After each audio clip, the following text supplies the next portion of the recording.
सोचो अगर दुनिया का सबसे पावरफुल इंसान अब इंसान ही ना रहे। जब पूरी दुनिया तुमसे डरती हो तब असली सवाल ये होता है तुम खुद से डरते हो या नहीं। सोलो लेवलिंग सीजन 3 में हम देखेंगे सांग जिनवू का एक इंसान से एक देवता तक का सफर। जेजू आइलैंड को अकेले क्लियर करने के बाद जिनवू नेशनल से इंटरनेशनल सेंसेशन बन चुका था। सीजन 3 शुरू होता है रिक्रूटमेंट से और खत्म होता है मोनार्क वार के साथ। आई होप तुम रेडी हो, क्योंकि ये सिर्फ एक स्टोरी नहीं, it is the rise of shadow emperor. सांग जिनवू जेजू आइलैंड के बाद सबसे बड़ा नाम बन चुका था। ऑफर्स हर जगह से आ रहे थे, चाहे अमेरिका हो या जापान या कोरिया के सबसे बड़े गिल्ड्स हो। लेकिन जिनवू डिसाइड करता है कि वो अब किसी और के लिए नहीं लड़ेगा और उसका नेक्स्ट मूव वो अपना खुद का गिल्ड बनाता है, आजिन गिल्ड, जिसका मतलब है द रियल वन। तो नाम आजिन गिल्ड और सिर्फ 2 मेंबर्स। हाँ सही सुना, 2 मेंबर्स। पहला ऑफ कोर्स सांग जिनवू, एक आम इंसान जिसके अंदर पूरी शैडो आर्मी छुपी है, और दूसरा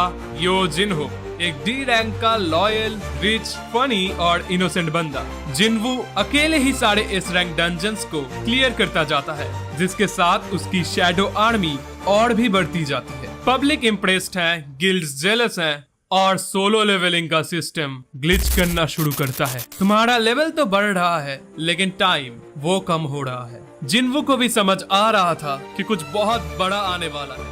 हाँ, सब कुछ शुरू हुआ वहाँ ही सब कुछ बदलने वाला था। जिनवू वापस जाता है उसी डंजन में जहाँ उसकी पूरी जर्नी स्टार्ट हुई थी, द डबल डंजन। लेकिन इस बार वो मॉन्स्टर्स से नहीं, अपने खुद के क्रिएटर से लड़ता है, द आर्किटेक्ट, एक गॉड लाइक एंटिटी जो कि इस सिस्टम का क्रिएटर है। और ये बंदा कोई मॉन्स्टर नहीं, ये एक एंशिएंट एआई टाइप बीइंग है जिसका काम था एक अल्टीमेट वॉरियर को बनाना। और यहाँ खुलते हैं सोलो लेवलिंग के असली राज। आर्किटेक्ट बताता है तुम ऐशबॉर्न यानी कि शैडो मोनार्क के वेसल हो। तुम्हारा काम था एक नए पावर को तैयार करना इस पुराने जंग के लिए। लेकिन पुरानी जंग वो कौन सी? It is monarchs versus rulers. ये दोनों एक दूसरे को खत्म करने के लिए यूनिवर्स के अक्रॉस बहुत सालों से लड़ रहे हैं। जिनवू को रूलर्स ने चुना, लेकिन उसकी ताकत बन गई शैडो मोनार्क की। सिस्टम कोलैप्स होने से पहले जिनवू आर्किटेक्ट को डिस्ट्रॉय करता है। अब उसके पास सब कुछ था, लेकिन किसी भी सवाल का जवाब नहीं। अगर तुम्हारा क्रिएटर ही तुम्हारा दुश्मन निकले तो क्या तुम फिर भी अपनी ताकत पर भरोसा कर पाओगे? खैर जो भी हो, इसी के बाद जापान में एक catastrophic S rank gate open होता है और उसमें से निकलते हैं इंटेलिजेंट म्यूटेंट जायंट्स। हाँ, they are like titans from AOT, the demons of hell. Japan के एलाइट फोर्स को मार दिया जाता है। Japan was in total ruins. यहाँ तक कि एशिया के कई एस रैंक हंटर एक साथ मिलकर भी इन टाइटन्स को नहीं रोक पा रहे थे। और तब जापान में एंट्री होती है सांग जिनवू की। वो कोरिया से यहाँ तक टाइटन्स को अकेले हराने आया था। उसकी शैडो आर्मी पूरे जापान में फैल जाती है। शैडोज हंटर्स और सिविलियंस की भी मदद कर रहे थे। और उसके बाद सांग जिनवू पूरे जापान में जायंट्स को क्लियर कर देता है, लेकिन तब भी गेट्स क्लोज नहीं होते। इसलिए वो डंजन के अंदर जाने में मजबूर हो जाता है। और सोलो लेवलिंग यूनिवर्स के जिस राज की मैंने पहले बात की थी, उसी राज को आप लोग इसी डंजन के अंदर और भी डिटेल में जानने वाले हो। अंदर जिनवू की मुलाकात होती है लेजिया से, यानी कि king of giants and monarch of beginning, जो जिनवू को मोनार्क्स और रूलर्स के सारे इरादे बताता है। लेजिया ही वही है जिसने जिनवू को सोलो लेवलिंग यूनिवर्स का मैकेनिज्म और ओरिजिन समझाया था, और ये भी बताया था कि कैसे ऐशबॉर्न का वेसल होने पर जिनवू सारे मोनार्क्स और रूलर्स का टारगेट बन चुका है। लेजिया जिनवू के साइड से लड़ना चाह रहा था, लेकिन जिनवू नोटिस करता है कि रूलर्स लेजिया को कंट्रोल कर सकते थे। लेजिया के खुद के इरादे सही नहीं थे।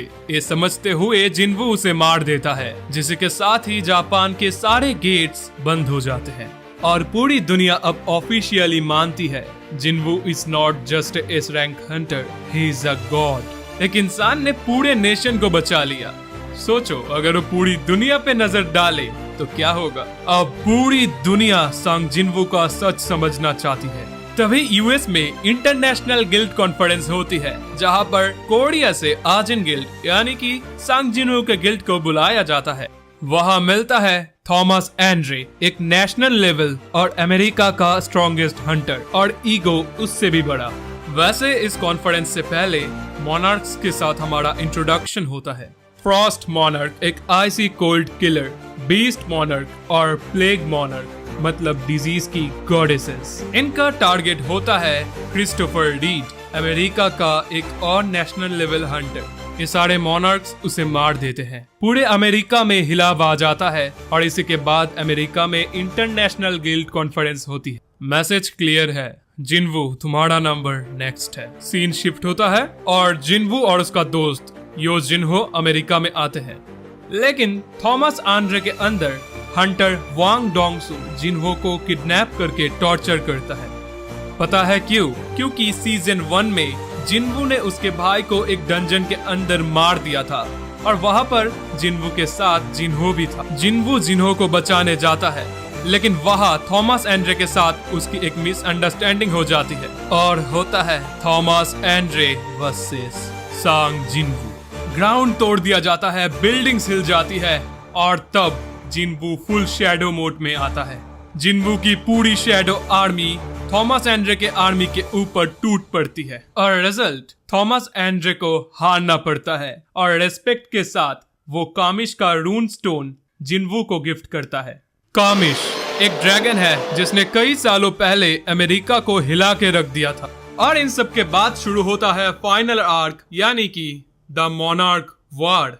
मोनार्क्स उन सभी हंटर्स को मार रहे थे जिनके पास रूलर्स की ताकत थी। जिनवू का फादर सांगवान वापस आ जाता है, उसके पास भी कोई एक रूलर की ताकत थी। अब जिनवू को सपने आने लगते हैं, उसके शैडोज उसे चेतावनी दे रहे थे और तब जिनवू के अंदर ऐशबॉर्न की आवाज गूंजती है।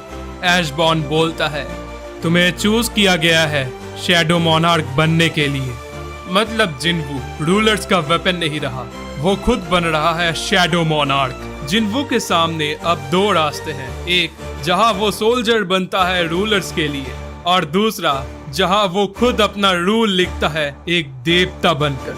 और इस सीजन के एंड पर एक दरवाजा भी खुलता है और जिनवू वो अपने आप से एक आखिरी सवाल पूछता है, अगर तुम सबको बचाते बचाते एक मॉन्स्टर बन जाओ तो क्या तुम अब भी एक हीरो कहलाओगे? सोलो लेवलिंग अब एक डार्क प्रोफेसी बन चुकी है और जिनवू उसका आखिरी सेवियर। और ये तो बस शुरुआत है, मोनार्क्स के खिलाफ आखिरी जंग अभी बाकी है। इस डिटेल्ड ब्रेकडाउन में मैंने ज्यादा स्पॉयलर्स नहीं दिए, जस्ट आप लोगों को पूरा प्लॉट मैंने समझा दिया है। सो आप लोग अभी भी पूरे एनिमे को और मांगा को पढ़ के एंजॉय कर सकते हो। तो अगर ये वीडियो पसंद आई तो लाइक करो, चैनल को सब्सक्राइब करो और कमेंट में तुम्हारे डाउट्स या डिमांड ड्रॉप करो। मैं उनको फुलफिल करने की पूरी कोशिश करूंगा। मिलते हैं अगले डंजन गेट में और हाँ, अपना शैडो लाना मत भूलना।